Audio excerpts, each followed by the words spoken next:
اعوذ باللہ من الشیطان الرجیم بسم اللہ الرحمن الرحیم وبہ نستعین وہو خیر ناصر ومعین اللہم صلی علی محمد آخری بحث ہماری یہ تھی کہ المبحث الاول النہی عن العبادت. آخری بحث میں نہی کی اقسام بتائی تھی کہ کبھی نہی کا تعلق اصل عبادت سے ہوتا ہے، جیسے کہا جاتا ہے عید پہ روزہ نہ رکھو، اصل روزہ نہ رکھو. کبھی اس کا تعلق شرط سے ہوتا ہے کہ یہ کام نہ کرو، غصبی جگہ پر نماز نہ پڑھو. کبھی اس کا تعلق جز سے ہوتا ہے کہ نماز میں سورہ عزائم والی سجدے والی سورہ نہ پڑھو. کبھی اس کا تعلق ایک لازمے سے ہوتا ہے، ایک وصف سے ہوتا ہے جو اس سے ملازم ہوتا ہے، جیسے جہر اور اخفات والی مثال ہے کہ ایسی سورہ اس طریقے سے پڑھو کہ آواز آپ کی اونچی نہ ہو، ظہر اور عصر میں جہر نہ ہو، اخفات ہو. تو اب کہتے ہیں کون سی نہی فاسد عبادت ہے؟ اتنی ساری اقسام میں سے ہاں احسن، کیوں؟ ایک چیز جس سے خدا کے قریب یعنی خدا سے قریب نہیں ہونا چاہ رہا وہ نہیں سے قریب نہیں ہو سکتا، جس سے نہیں ہو گئی اس سے ہم قریب نہیں. کہ متقرب کبھی بھی مباعد کے ذریعے سے انسان تقرب حاصل نہیں کر سکتا. جو چیز خدا سے دور کر رہی ہے اسی چیز کے ذریعے سے خدا سے قریب نہیں ہوا جا سکتا. یہ اصل پوائنٹ آ گیا مظفر کا. بس تمام بحث ایک ہی لائن ہے کہ جس سے بھی نہی ہو گئی اب اس سے پروردگار سے قریب نہیں ہو سکتا. بس یہ بات ہے. والحق ان الناحی عن العبادت یقتضی الفساد. حق یہ ہے، قول حق یہ ہے کہ نہی جو عبادت پر آ جائے تو وہ کیا کرتی ہے؟ فساد کا سبب بنتی ہے. چاہے نہی تحریمی ہو، چاہے نہی تنزیہی ہو، نہی کراہتی ہو. یعنی پروردگار نے اسی لیے دیکھیں وہ کہتے ہیں کہ آگے مظفر کہتے ہیں اگر ایک چیز کو خدا نے حرام قرار دیا، ٹھیک ہے، تو اس کے ذریعے سے قربت اختیار نہیں ہو سکتی. اگر ایک چیز کو مکروہ قرار دیا یعنی کراہت کا اظہار کیا، جب عبادت مکروہ ہو جائے تو فقہا کیا کہتے ہیں؟ اس کا ثواب کیا ہو گیا؟ کم ہو گیا. کیوں کہتے کم ہو گیا؟ کیونکہ جس حد تک پروردگار نے کراہت ظاہر کی ہے اس حد میں کبھی بھی تقرب حاصل نہیں ہو سکتا. اس لیے خود بخود اوورال دیکھیں تو ثواب کم ہو جاتا ہے. کیونکہ جب کراہت کا اظہار کیا ہے تو جس حد تک کراہت ہے اس حد تک کا تقرب گیا، اتنے حصے کا تقرب گیا. اس وجہ سے اقل الثواب ہو جاتا ہے، تقرب کامل حاصل نہیں ہو سکتا. ہاں اسی وجہ سے ہم کیا کہتے ہیں کہ اگر نہی آ جائے، نہی کراہتی آ جائے، تنزیہی آ جائے عبادت پر تو کیا ہو؟ عبادت مکروہ ہو جاتی ہے. مکروہ یعنی کیا مطلب؟ یعنی اقل الثواب. عبادت میں کراہت کا ایک معنی کرتے ہیں، دوسری جگہ کراہت کا ایک معنی کرتے ہیں. یہ کراہت وہ کراہت نہیں ہے جو آپ کی احکام خمسہ کے مقابل میں، جس میں وجوب ہے، حرمت ہے، مکروہ ہے، مستحب ہے. اس میں مکروہ کا کیا معنی کرتے ہیں؟ یعنی اگر انجام دے دیں گے تو گناہ نہیں، تو گناہ نہیں ہے، لیکن نہیں دیں گے تو بہتر ثواب ہے. جبکہ عبادت میں مکروہ کا کیا معنی کرتے ہیں؟ یعنی نہ دے تو بہتر ہے، یہ معنی کرتے ہیں؟ نہیں، یہ معنی نہیں. ورنہ اصولاً کیا معنی ہونا چاہیے؟ نہ کرے تو بہتر ہے. تو اس کا مطلب عبادت نہ کرے بہتر؟ کہا نہیں، عبادت میں کراہت کا ثواب یعنی اقل ثواب ہے. مثلا اگر فرض کریں 100 حوریں ملنی تھی تو اب کتنی ملے گی؟ 80 ملے گی، 95 ملے گی بقول آپ کے. کیوں ایسا ہوا؟ کیونکہ وہاں پروردگار نے اپنی کراہت کا اظہار کیا. جس حد تک کراہت تھی اس حد تک کا تقرب گیا، جس کا نتیجہ یہ نکلے گا کہ اقل الثواب ہو جائے گی. بات واضح؟ کہتے ہیں قول حق یہ ہے کہ ان الناحی، نہی یعنی مطلق نہی، ان الناحی عن العبادت یقتضی الفساد، فساد کا سبب بنتی ہے. اب اگر کراہت ہے تو فساد جزئی کا سبب بنے گی، اگر حرام ہے تو فساد کلی کا سبب بنے گی. سواء، خود بتا رہے ہیں، سواء کان ناحیا عن اصلها، چاہے نہیں اصل عبادت سے ہو، جیسے عیدین میں روزہ حرام ہے، او جزءها جیسے سورہ عزائم نہ پڑھو، او شرطها جیسے غصبی جگہ نماز نہ پڑھو، او وصفها جیسے جہر اور اخفات کا مسئلہ ہے. کیوں آگا نہی یقتضی الفساد؟ لام علت یقتضی کے لیے، لتمانع الظاہر بین العبادت التي يراد بها التقرب الى اللہ تعالی ومرضاته وبين النهي عنها المبعد عصيانه عن الله تعالى والمثير لسخطه للتمانع، کیونکہ من ہے، ممنوعیت ہے، وہ ممنوعیت جو ظاہر ہے، کس کے درمیان یہ ممنوعیت واضح ہے؟ اس عبادت کے درمیان کہ جس کے ذریعے سے خدا کا تقرب اور مرضی حاصل کرنا چاہتے ہیں، اور اس نہی کے درمیان جس کے ذریعے سے پروردگار کا عصیان ہوتا ہے، جو دور کر دیتی ہے۔ ان دونوں کے درمیان ممنوعیت ہے، کبھی آپس میں ایک جگہ جمع نہیں ہو سکتے۔ ایک جگہ خدا کہتے ہیں دور کرو، ایک جگہ خدا سے آپ قریب ہونا چاہتے ہیں، دور ہونا چاہتے ہیں یا قریب ہونا چاہتے ہیں، یہ دونوں ایک چیزیں قابل جمع نہیں۔ والمثیر لسخط، سخط کہتے ہیں پروردگار کے غصے کو، اس کی ناراضگی کو۔ فَيَسْتَحِيلُ فافا نتیجہ ہو جائے گا، فَيَسْتَحِيلُ تَقَرُّبُ، ایک ہی لائن، فَيَسْتَحِيلُ تَقَرُّبُ بِالْمُبَاعِدِ، تقرب مباعد کے ذریعے سے بابا سببیت ہے، مباعد کے سبب سے اس کے ذریعے سے حاصل نہیں ہو سکتا۔ جو چیزیں دور کر رہی ہیں خدا کو، اسی چیز کے ذریعے سے خدا سے قریب نہیں ہوا جا سکتا۔ والرضا یعنی فیستحیل الرضا بما یسخطہ، پروردگار کی رضا حاصل نہیں ہو سکتی اس چیز کے ذریعے سے جس چیز سے اس کی ناراضگی ہے۔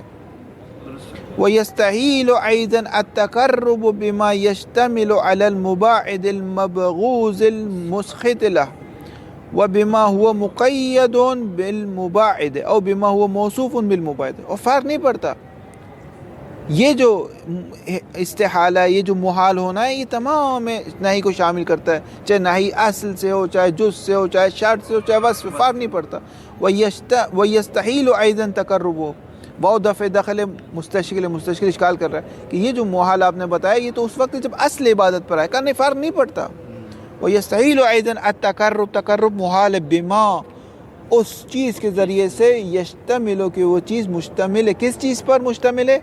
علی المباعد، دور کرنے والی، المبغوض المسخط لہو، اس چیز کے ذریعے سے مسخط لہ، ایک ہی اس میں اس چیز سے تقرب حاصل نہیں ہو سکتا۔ او بما، یہ تقرب حاصل کیا جائے، بما، یہ بما اس بما پہ عطف ہو جائے گا، یعنی ایدن التقرب، وہاں یعنی یستحیل التقرب بما، محال تقرب حاصل کرنا، بما اس چیز یعنی اس عبادت کے ذریعے سے، وہ مقید بالمباعد، خود ڈائریکٹ اس پہ نہیں آئی لیکن اس کی مقید قید کی ایک مباعد کے ذریعے سے، او بما ہوا موصوف بالمباعد، یا ایک موصوف وصف آئی اس کی مباعد کے ذریعے سے۔ واضح ہوگی بات؟ وَمِنَ الْوَاضِحِ، یہ بدیہیات میں سے کیا آگا صاحب؟ أَنَّ الْمَقْصُودَ مِنَ الْقُرْبِ وَالْبُعْدِ مِنَ الْمَوْلَى، أَنَّ الْمَقْصُودَ الْقُرْبُ وَالْبُعْدُ المعنویان ہے، انہی خبر ہے کہ یہ جو قرب و بعد ہے یہ قرب و بعد معنوی ہے، لیکن اس قرب و بعد معنوی کی ہم شباہت دیتے ہیں قرب و بعد مکانی۔ جیسے اگر آپ ایک مکان، آپ کہیں میں مشہد سے نزدیک ہوں تو اس کا مطلب آپ مشہد سے دور نہیں ہیں۔ آپ کہتے ہیں بھائی مشہد آنے والے، میں مشہد سے نزدیک ہو گیا ہوں، تو اس کا مطلب آپ مشہد سے دور نہیں ہیں۔ یہ نہیں ہو سکتا کہ آپ کہیں میں مشہد سے نزدیک بھی ہوں اور دور بھی ہوں۔ تو جس طرح مکانی طور پر قرب اور بعد ہے، اسی طرح معنوی طور پر قرب اور بعد ہے کہ انسان اگر خدا سے ایک چیز کے ذریعے سے قریب ہو رہا ہے تو دور نہیں ہے۔ پھر واضح، یہ بات واضح ہے کہ مقصود قرب اور بعد سے کیا ہے؟ قرب بعد معنوی ہے۔ وَهُمَا يُشْبِحَانِ الْقُرْبَ وَالْبُعْدَ الْمَكَانِيَيْنِ، اور اس کی شبیہ قرب بعد مکانی کے ذریعے سے دی جائے گی۔ فَكَمَا يَسْتَحِيلُ التَّقَرُّبُ الْمَكَانِ بِمَا هُوَ مُبَاعِدٌ مَكَانًا كَذَلِكَ يَسْتَحِيلُ التَّقَرُّبُ الْمَعْنَوِيُّ بِمَا هُوَ مُبَاعِدٌ مَعْنًا، جس طرح تقرب مکانی کے لیے محال ہے اس چیز کے ذریعے سے جو دور کر رہا ہے، ایک راستہ ہے جو آپ کو مشہد سے دور کر رہا ہے، پس آپ اس راستے سے مشہد سے قریب نہیں ہو سکتے۔ اسی طرح ایک معنوی میں بھی ایک چیز ہے جو خدا سے آپ کو دور کر رہی ہے، تو آپ خدا سے اس سے قریب نہیں ہو سکتے۔ واضح۔ وَنَحْنُ إِذْ نَقُولُ ذَلِكَ فِي النَّحْيِ عَنِ الْجُزْءِ وَالشَّرْطِ وَالْوَصْفِ نَقُولُ بِهِ، ہم یہ جو بات کر رہے ہیں کہ یہ جو ذالکہ کا اشارہ جا رہا ہے، قرب و بعد قابل جمع نہیں ہے، بعد کے ذریعے سے آپ قربیت اختیار نہیں کر سکتے۔ یہ جو ہم نے کہا ہے، یہ ہم نے کس میں کہا ہے؟ نہی عن الجزء میں بھی کہا ہے، شرط میں بھی کہا ہے، وصف میں بھی کہا ہے، عین میں بھی کہا ہے، سب میں کہا ہے۔ نقول بہ، ہم نے سب میں کہا، لیکن اس وجہ سے نہیں کہا کہ ان کی شرط اور جز اور وصف کی نہیں اصل پہ صلاحیت کر جاتی ہے. یہ وجہ نہیں ہے. بعض نے یہ سمجھا کہ اگر ایک وصف پر نہیں ہو تو وصف کی نہیں موصوف کی طرف منتقل ہو جاتی ہے. اگر ایک مقید ایک قید پر نہیں ہو تو قید کی نہیں مقید پر ہو جاتی ہے. یعنی بعض نے یوں سمجھا ہماری بات کو کہ اگر شارع نے نماز کے جز پر ایک نہیں کی ہے کہ بھائی سورہ عزائم نہ پڑھو تو جز کی نہیں کل پر صلاحیت کر جاتی ہے. یعنی اس کا مطلب اب کل نماز نہ پڑھو، ویسے جیسے عید کی نماز نہ پڑھو، عید پہ روزہ نہ رکھو. معذرت یہ نہیں کہنا چاہ رہے ہم کہ جز کی نہیں عین پر صلاحیت کر جاتے کہ آپ آخر میں کہیں کہ تمام نہیں مل کر ایک ہی بات بنتی، اور وہ کیا ہے کہ اصل عبادت سے شارع نہیں کرتا ہے. نہ یہ نہیں ہے.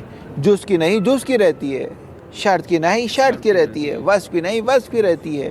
اس وجہ سے ہم نہیں کہہ رہے ہیں کہ صلاحیت کرتے، بلکہ اس وجہ سے کہہ رہے ہیں کہ باوجود ہی کہ وصف کی ہو لیکن پھر بھی اگر نہیں آ گئی تو اب اس کے ذریعے سے تقرب حاصل نہیں ہو. یہ ہم کہنا چاہ رہے ہیں. لا لاجل، یہ جو ہم نے کہا نقول بھی، یہ ہم نے کہا لیکن اس وجہ سے نہیں کہا. لا لاجل ان النهي عن هذه الامور، ان امور میں هذه الامور کا اشارہ جا رہا ہے جز شرط اور وصف کی طرف. ان امور میں جو نہی ہے یسری الی اصل العبادت ہے، وہ اصل عبادت کی طرف صلاحیت کر جاتی ہے. اس وجہ سے نہیں کہا. وَأَنَّ ذَلِكَ وَاسِطَةٌ فِي ثُبُوتِ، وَأَنَّ عطف ہے ان نہیں پر، نہ اس وجہ سے کہا کہ یہ نہیں واسطہ ہے در ثبوت ہے. او واسطۃ فی العروض، نہ اس وجہ سے کہا کہ واسطہ ہے فی العروض ہے.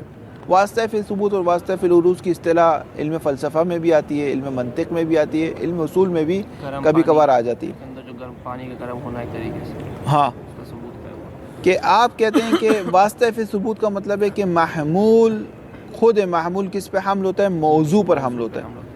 واسطہ فی ثبوت ایک اصطلاح استعمال کرتے ہیں فلسفی، اب لفظ اچھا نہیں ہے، دلال کی حیثیت رکھتا ہے وہ.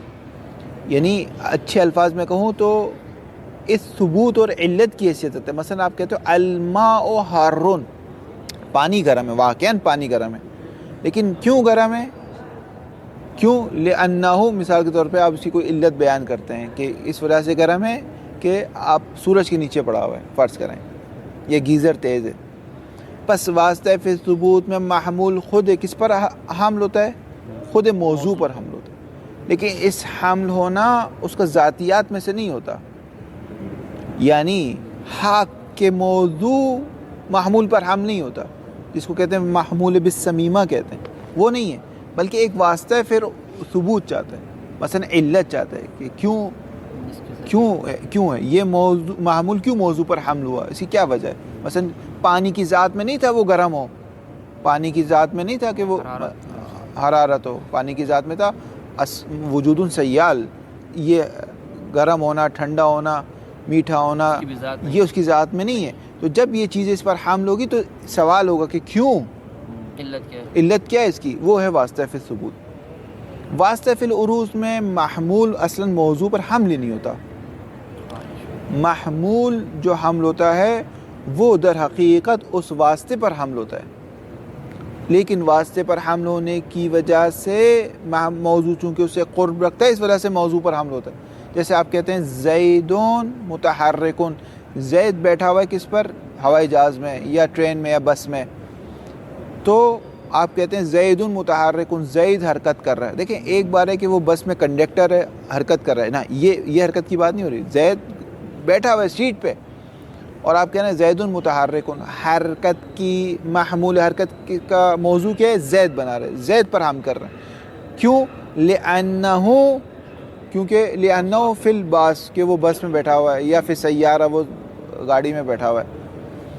تو در حقیقت یہ جو تحرک ہے یہ کون ہے؟ گاڑی کر رہی ہے. لیکن چونکہ زید اور گاڑی کا ایک رشتہ ہے، کیونکہ ایک ظرفیت ہے، زید اس میں بیٹھا ہوا ہے، اس وجہ سے زید سے اس معمول کو زید پر آ گیا. یہ آپ کہتے ہیں جر المیزاب کہ پرنالہ بہہ رہا ہے، پرنالہ تو نہیں بہتا، پانی بہتا ہے. لیکن پانی اور پرنالے میں ایک نسبت ہے. کیا نسبت ہے؟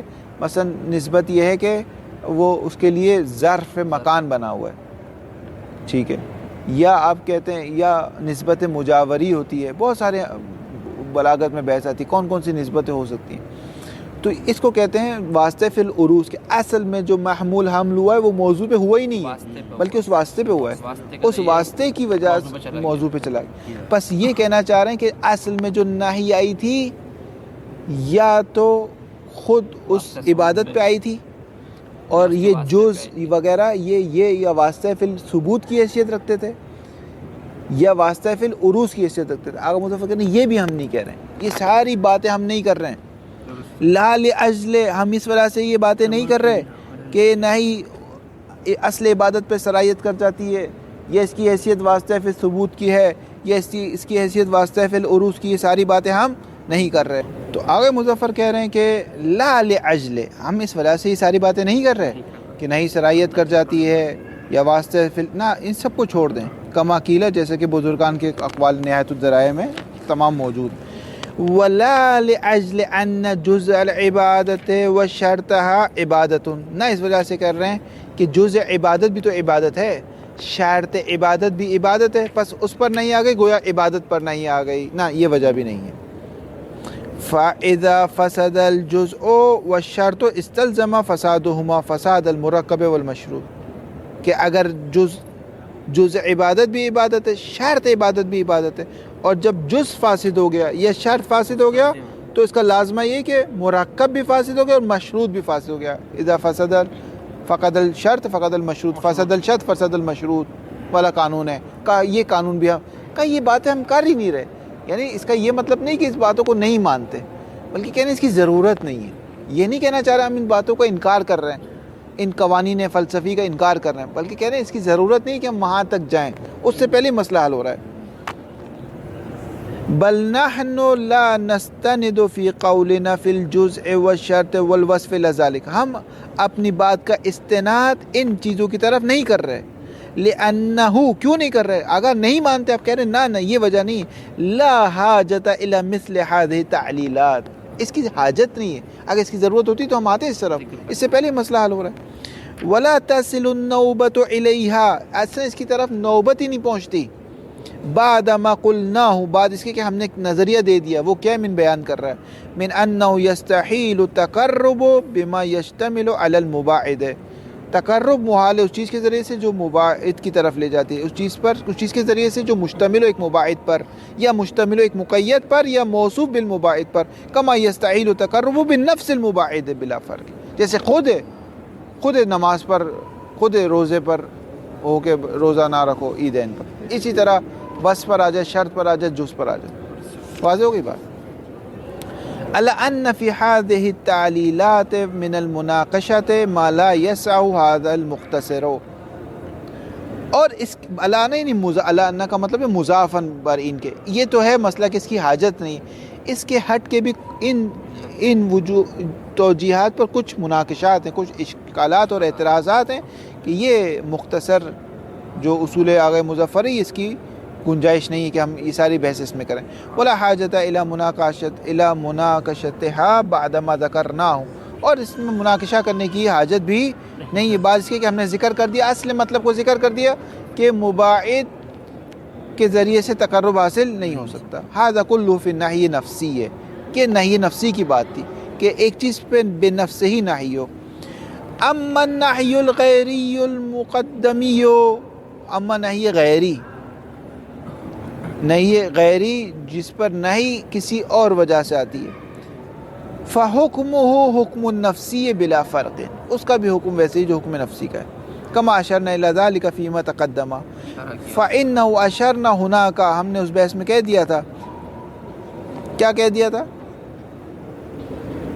فإنه أشرنا هناك إلى الوجه الذي ذكره بعض أعاظم مشايخنا، کہ اس سے مراد محقق نعینی ہے، کہ ہم نے اشارہ کر دیا تھا اس توجیہ کی طرف جس کو آغا نعینی نے ذکر کیا تھا۔ کون سی توجیہ؟ نہی نفسی اور نہی غیری کے درمیان، للفرق بینہما، ایک فرق تھے، کیا فرق تھا؟ فرق یہ کہ نہی نفسی میں مفسدہ خود اس چیز پر ہوتا ہے، جبکہ نہی غیری میں مفسدہ اس چیز پر نہیں ہوتا، خود اس چیز مفسدہ نہیں ہوتا، صحیح درست ہے۔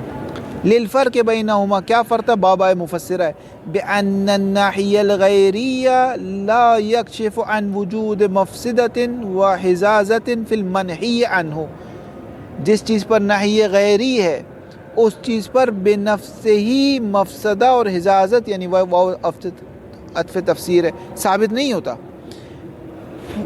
مثلا شارع ایک چیز پر نہی کرتا ہے، نہی غیری ہے، ٹھیک ہے، مثلا کسی اور وجہ سے اس کو منع کر رہا ہے، جیسے کہہ رہے نماز نہ پڑھو مسجد میں، کب؟ جب ازالت النجاست کرنے آپ، مثلا آپ مسجد میں گئے، مسجد نجس تھی، ٹھیک ہے، شارع کہتے ہیں لا تصل، نماز نہ پڑھو۔ اب یہ جو کہہ رہے ہیں نماز نہ پڑھو، یہ خود نماز کے اندر کوئی مفسدہ نہیں ہے، بلکہ یہ نہیں غیری ہے، ایک اور چیز کی وجہ سے اس کو نہیں کی۔ کس چیز کی وجہ سے؟ کہ پہلے مسجد کو پاک کرو، اس کی حرمت زیادہ ہے، پہلے قرآن کو پاک کرو، اس کی حرمت زیادہ ہے، اس کی وجہ سے اس نماز پہ نہی ہوئی ہے، ورنہ نہی نفسی نہیں۔ پس جب نہی نفسی نہیں ہے اس کا مطلب نماز کے اندر مفسدہ موجود بھی ذات ہی نہیں ہے۔ پس منہی عن ہماری مثال میں کون ہے؟ نماز، اس نماز پر مفسدہ نہیں ہے، یہ کہہ رہے بأن الناحیہ الغیریہ لا، نہیں غیری کیا ہے؟ لا تصل، نماز نہ پڑھو، یہ نہیں غیری۔ لا یکشف عن وجود مفسدۃ، یہ مفسدہ ثابت نہیں کرتی، واو عطف تفسیر، وحزازۃ، کس میں ثابت نہیں کرتی مفسدہ؟ فی المنہی عنہ، منہی عن کیا ہے؟ نماز۔ فیبقى المنہی عنہ، پس منہی عن یہ جو نماز ہے جو آپ مسجد میں پڑھنا چاہتے ہیں باوجود کہ مسجد نجس ہے، جو نماز ہے یہ باقی کس چیز پر؟ علی ما کان علیہ، جس پر یہ پہلے سے تھی، وہ کیا ہے؟ من بیان کر رہا ہے، من المصلحت ذاتیت، یہ نماز مصلحت ذاتی ابھی بھی رکھتی ہے، بلا مزاحم لہا، یہ مصلحت ذاتی، دیکھیں اگر اسی نماز پر نہیں آتی تو مصلحت اور مفسدہ میں ٹکراؤ ہو جاتا اور مصلحت خطر چلی جاتی، مفسدہ رہ جاتا، یہ مفسدہ چلے جاتا، مصلحت رہ جاتی، ٹھیک ہے، لیکن ابھی تو مفسدہ آئی نہیں اس میں، تو مصلحت اپنی جگہ پر بغیر کسی تزاحم اور تعارض کے باقی، کوئی اس کے کنٹرڈکشن نہیں ہو رہا ہے، بلا مزاحم لہا، کس سے تزاحم نہیں کر رہی؟ من مفسدۃ للنہی، کیوں تزاحم نہیں کر رہی؟ کیونکہ نہیں غیری اس پہ آئے نہیں مفسدہ۔ اگر اس پر مفسدہ نہیں آیا فائدہ نتیجہ ہے، فَيُمْكِنُ تَقَرُّبُ بِهِ، بس آپ تقرب اس کے ذریعے سے حاصل کر سکتے ہیں۔ بس ٹھیک ہے، آپ نے گناہ کیا ہے، مثلا شارع نے کیا تھا ازالۃ النجاست عن المسجد، پہلے کرنی تھی آپ نے مسجد کو چھوڑ دیا، مسجد نجس تھی آپ نے چھوڑ دیا، یہ حرام کام ہوا، لیکن جو نماز پڑھی اس کے ذریعے سے تقرب حاصل ہو سکتا ہے، کیونکہ اس پر نہیں آئی تھی۔ جب اس پر نہیں آئی تھی نفسی تو اس کا مطلب اس پر مفسدہ نہیں ہے، جب اس پر مفسدہ نہیں ہے اس کا مطلب اس کی مصلحت ابھی بھی اپنے حال پر باقی ہے، جب مصلحت اپنے حال پر باقی اس کا مطلب اس پہ تقرب حاصل ہو سکتا ہے۔ فَيُمْكِنُ تَقَرُّبُ بِهِ، کس کے ذریعے سے تقرب کریں گے؟ بِقَصْدِ، قصد کریں، اچھا امر فعلی نہیں آئے، امر فعلی نہیں ہے، کیوں امر فعلی نہیں ہے؟ اجتماعی ضدین ہو جاتا ہے، شارع کہتے ہیں ایک ہی وقت میں نماز بھی پڑھو ایک ہی وقت میں صاف بھی کرو، جبکہ ایک نماز پڑھیں گے تو صفائی نہیں کر سکتے، صفائی کریں، بس امر فعلی تو نہیں آئے، جب امر فعلی نہیں آئے تو قربت، قصد قربت میں کیا کریں؟ قصد امتثال امر ہی نہیں آئے ابھی تک، تو کہہ رہے ہیں کس چیز کا تقرب کس چیز کے ذریعے سے حاصل کریں گے؟ اس لیے کہہ رہے ہیں فَيُمْكِنُ تَقَرُّبُ بِهِ، کس کے ذریعے سے؟ بِقَصْدِ تِلْكَ الْمَصْلِحَةِ، وہ جو ابھی باقی ہے نا مصلحت، اس کے ذریعے سے تقرب حاصل کریں گے، نہ کہ امر فعلی، کیونکہ امر فعلی نہیں آیا اس کے اوپر۔ بِقَصْدِ تِلْكَ الْمَصْلِحَةِ الذَّاتِيَّةِ الْمَفْرُوضَةِ، جو فرض ہے کہ اپنی جگہ پر باقی ہے، اور آگے نائنی اور آگے مظفر کے نزدیک امر ہونا ضروری نہیں ہے قصد تقرب کے لیے، بلکہ مصلحت ہونا ضروری ہے، ہاں لیکن نہی فعلی نہ ہو، آگے مظفر کہتے ہیں نہی فعلی نہ ہو، بہرحال آئی یہ بات۔ بخلاف النہی النفسی، جیسے شارع کہتا ہے خود یہ روزہ نہ رکھو عید کے دن، بخلاف نہی نفسی الکاشف، جو کشف کرتی کس کو؟ عن المفسدۃ والحزازۃ، یہ جو عید کے دن روزہ ہے اس کا مطلب خود اس روزے میں کیا ہے؟ نہیں، اس روزے کے اندر مفسدہ ہے، فی المنہی عنہ والمانعۃ من التقرب به، وقد ناقشناہ ہناک، اور ہم نے وہیں پر آگئے نائنی کو جواب دیا تھا، مناقشہ کیا تھا، کس چیز کے ذریعے سے؟ باب آئے مفسرہ ہے، بأن التقرب والابتعاد ليس يدوران مدار المصلحة والمفسدة الذاتيتين حتى يتم هذا الكلام، بل كما ذكرنا هناك أن الفعل المباعد عن المولى في حال كونه مباعدا لا يعقل أن يكون متقربا به إليه كالتقرب والابتعاد المكانيين، والنحي وإن كان غيريا يوجب البعد والمبغوضية المنهي عنه وإن لم يشتمل على المفسدتين نفسيتين۔ یہاں کے بات ختم ہو رہی۔ ہم نے آغا نعینی کو جواب دیا تھا کہ تقرب اور بعد، قربت اور بعد کا تعلق مصلحت اور مفسدے سے نہیں ہے، بلکہ اس سے ہے کہ آیا تقرب تباعد کے ذریعے حاصل نہیں ہوتا۔ اس چیز کا یہ چیز مسئلہ ہے، نہ کہ مسئلہ تو مفسدہ ہے کہ آپ کہیں اس میں تو مفسدہ نہیں ہے بس اس چیز کے ذریعے سے تقرب حاصل ہو سکتا ہے، نہ، جس چیز پر بھی نہی آ گئی، نہی فعلی آ گئی، اس چیز کے ذریعے سے تقرب حاصل نہیں ہو سکتا، چاہے وہ نہی نفسی ہو چاہے غیری ہو، فرق نہیں پڑتا اس سے۔ جس چیز کو شارع بھی پسند نہیں کرتا، شارع بھی پسند نہیں کرتا کہ آپ نماز مسجد کی پاک کر کے چھوڑ کر نماز پڑھو، بس آپ اس کے ذریعے سے اب آپ نماز تقرب حاصل نہیں کر سکتے، شارع نہیں پسند کر رہا اس چیز کو، بلو یہ کہ اس کے اندر کوئی مفسدہ نہیں آیا۔ واضح؟ وقت ناقشنا ہونا کا کیا ناقشنا بابا مفسرہ بأن تقرب والابتعاد، یہ بعد اور قرب، لیس یہ نہیں ہے، یدوران مدار المصلحت والمفسدہ، یہ مصلحت و مفسدت کے تحت نہیں گھومتے، مفسدہ و مصلحت ذاتی کے تحت نہیں گھومتے، حتی یتم هذا الکلام، هذا الکلام الف لام ذکری آگے نعینی کا کلام صحیح ہو جائے، ایسا نہیں ہے، بل اضراب، بلکہ کما ذکرنا ہونا کا جیسا کہ ہم نے وہاں پر کہا تھا کہ ان الفعل المباعد عن المولا، وہ فعل جو آپ کو مولا سے دور کر رہا ہے، یہ جو نماز آپ پڑھ رہے ہیں یہ آپ کو خدا سے دور کر رہا ہے، کیونکہ خدا چاہتا تھا آپ ازالہ نجاست کریں، فی حال کونہ مباعدا، جس حالت میں یہ فعل آپ کو خدا سے دور کر رہا ہے، چاہے نفسی ہو چاہے غیری، سے فرق نہیں پڑتا، اگر یہ فعل آپ کو خدا سے دور کر رہا ہے اس حالت میں کہ خدا سے دور کر رہا ہے، لا یعقل، اصلا تصور نہیں ہو سکتا، کیا آگا صاحب، ان یکون متقربا بھی الیہ، کہ اب اس کے ذریعے سے اللہ، اللہ سے قریب ہو جائے، اصلا تصور نہیں ہو سکتا۔ شارع کہہ رہے نماز نہ پڑھو بابا، ازالہ نجاست کرو، آپ کہیں نہیں میں تو نماز پڑھ رہا ہوں، مسئلہ تو ہے نا اس کے اندر، یہ چیز آپ کو خدا سے دور کر رہی ہے، اب اس کے ذریعے سے کیسے تقرب حاصل کر رہے ہیں؟ کا تقرب والابتعاد المکانیین، جیسے ایک مکان سے اگر آپ کہہ رہے ہیں میں دور ہو رہا ہوں، مثلا مشہد سے آپ دور ہو رہے ہیں تو آپ قریب نہیں ہو سکتے۔ والنہی، اور جو نہی ہے، وَإِن كَانَ غَيْرِيًا، اگرچہ نہی ہے غیری ہو، یوجب البعد، یہ بعد واو عطف تفسیر، یہ مبغوضیت ایجاد کر دیتی ہے، کس میں؟ منہین عن میں، اس نماز میں، وَإِن لَمْ يَشْتَمِلْ عَلَى مَفْسَدَةٍ نَفْسِيَّةٍ، اگرچہ بے نفسی اس پہ مفسدہ نہ آیا ہو۔ واضح؟ یہ آگے پڑھ لیں، جانا ہے آپ کافی ہے۔ وصلی اللہ علی محمد و آلہ طاہرین۔